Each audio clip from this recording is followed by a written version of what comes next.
The truth about it is, when you're in love with someone, you're in love with someone. And there are a lot of ways that someone can be the wrong person. And this was one of the ways that Gavin was the wrong person. He's defective. He came with an expiration date that frankly was close and awful. But I was so in love with him, and it didn't matter.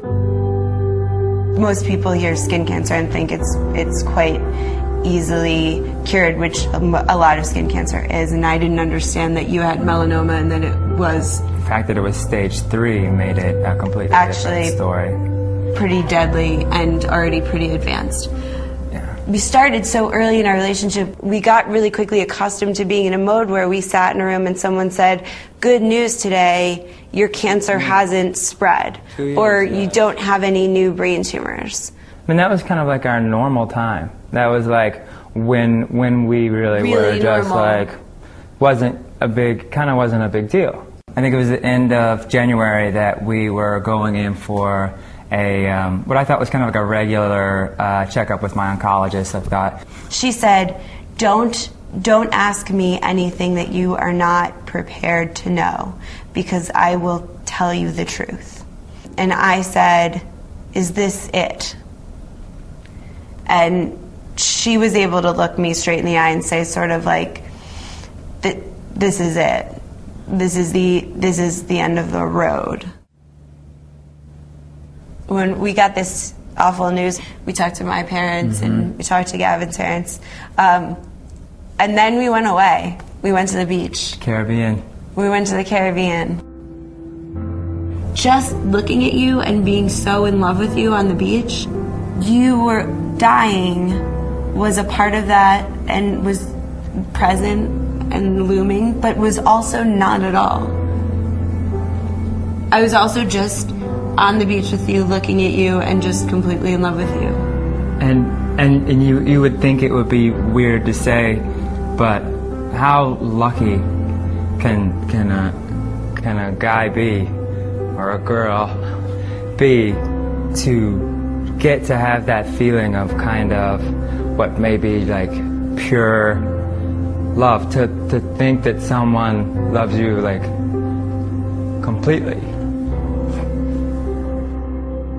and to feel that before you die. Or I'm lucky because I know that not everyone gets to feel that, or to know it. Yeah. More like I felt it and knew it. And it's hard to explain, and it's crazy. It's just crazy. Yeah.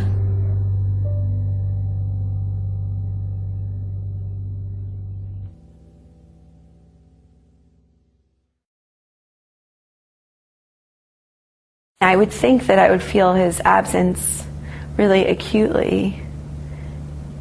Sometimes I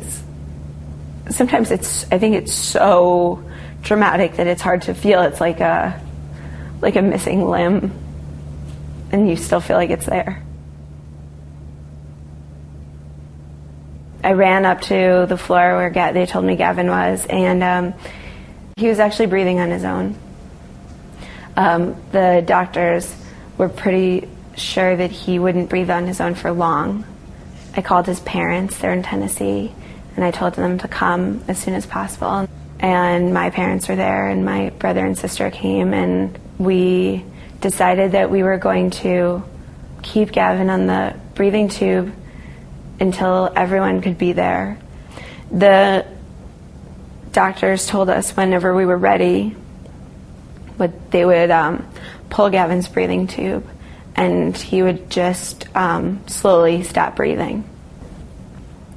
I just lied on his chest, and I was listening to his breathing, and his mom held his hand, and he just really slowly stopped breathing.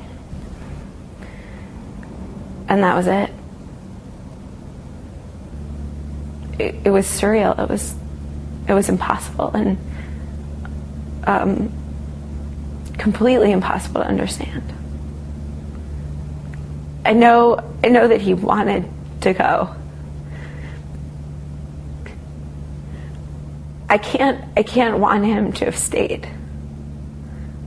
I can want him to have never had cancer.